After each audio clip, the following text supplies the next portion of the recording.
Sir నమస్తే. నమస్తే పవన్. పవన్ కళ్యాణ్ గారి ప్రెస్ మీట్‌కి ముందు జరిగిన విషయాలు చూసుకుంటే, రౌడీలని పెట్టించి మన మీద దాడి చేయాలని చూస్తున్నారు.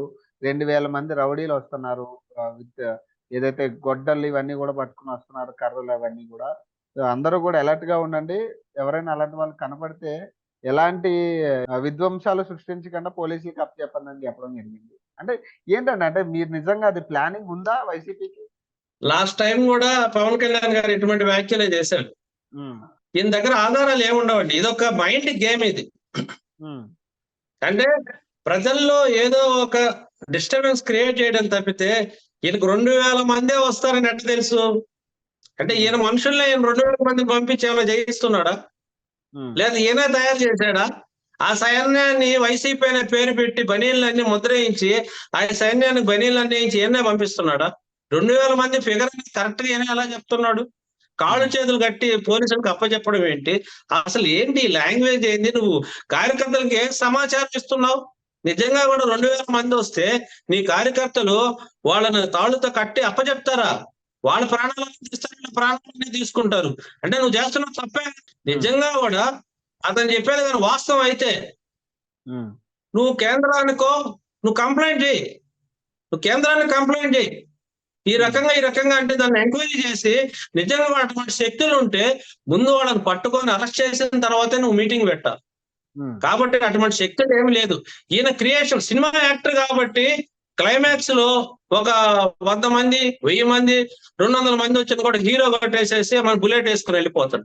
అట్లా ఈయన ఏదో మాట్లాడేసేసి మీటింగ్ అయిన తర్వాత మైక్ ఉంది అంటున్నాడు కదా, నాకేం లేదు మైక్ ఉంది అంటున్నాడు.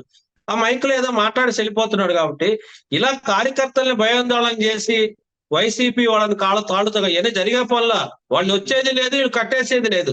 నిజంగా ఆయన ప్లాన్ చేసినా కూడా ముందు చెప్పరు కదా ఎవరు. ఇప్పుడు ఆయన ముందుకొచ్చి ముందే చెప్పాడు కదా ఆయన ఇట్లా నా మీద కుట్ర జరుగుతుంది అనేది ముందు రోజే కదా ఆయన చెప్పడం. ఎవరు ముందు చెప్పరు కదా, ప్లాన్ చేస్తే ముందు చెప్పరు కదా అంటున్నా. అట్లా కాదండి. మీరు ఇక్కడ కమ్ టు ఒక పాయింట్ నేను చెప్తానండి. నిజంగా కూడా ఇంకా పక్కా సమాచారం ఉంటే మీటింగ్ ఎలా పెడతాడు?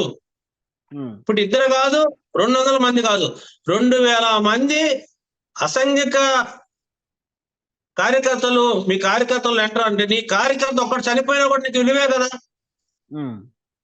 ఎవడన్నా గాయపడిపోయినా కూడా నీకు విలువే కదా. అటువంటి నిజంగా కూడా అటువంటి శక్తులు ఎంటర్ అవుతున్నప్పుడు నువ్వు మీటింగ్ ఎలా పెడతావు? నువ్వు మీటింగ్ పెట్టకూడదు కదా.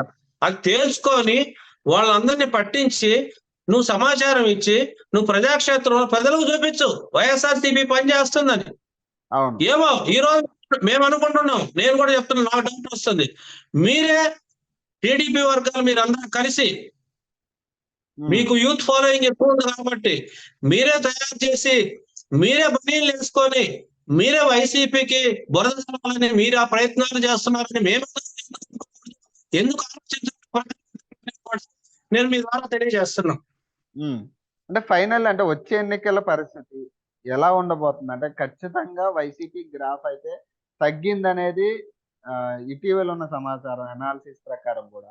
అంటే దీన్ని మీరు ఎట్లా తిప్పికొడతారో ఏంటి పరిస్థితి వచ్చే ఎన్నికల పరిస్థితి? మా వ్యూహం మా బలం అంతా ప్రజలేనండి. మేము తిప్పికొట్టేది ఏముండదు. మా పథకాలు గౌరవ ముఖ్యమంత్రి వైఎస్ జగన్మోహన్ రెడ్డి పరిపాలనే వాళ్ళని పరుగులెత్తిచ్చేస్తుంది. మేమేం కష్టపడాల్సిన పని లేదు. ప్రజలే ఆత్మ సాక్షిగా మా గౌరవ ముఖ్యమంత్రి పనిచేశాడు అనుకుంటే ఓటు వేస్తారు. ఆయన కూడా చెప్తున్నాడు.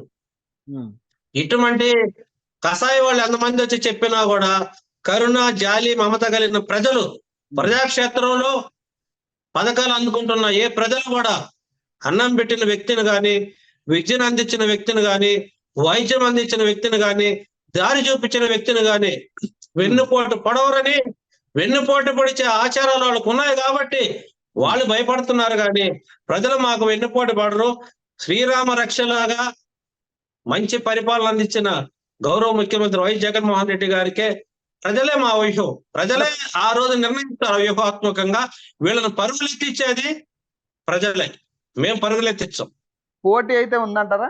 పోటీ అయితే ఖచ్చితంగా ఉంటుందంటారా? గట్టి పోటీ అయితే ఉంటుందా? పోటీ ఉంటుందా లేదు మీరు చూడండి. జనసేన పోటీ అంటుంది, ఇంతవరకు చెప్పట్లేదు. 175 ఆయన ఎన్ని నిలబెడతాడో తెలియదు, ఎన్ని ఇస్తారో తెలియదు, టీడీపీ ఎన్ని నిలబెడతారో తెలియదు, వాళ్ళకి నాయకులు తెలియదు. ముందు వాళ్ళ నాయకుడిని బయటికి తెచ్చుకునే దాంట్లో ఉన్నారు కాబట్టి ఇంకా పోటీలో వాళ్ళు ఎవరు నిలబడతారో లేదో మీరే చూడండి రేపు.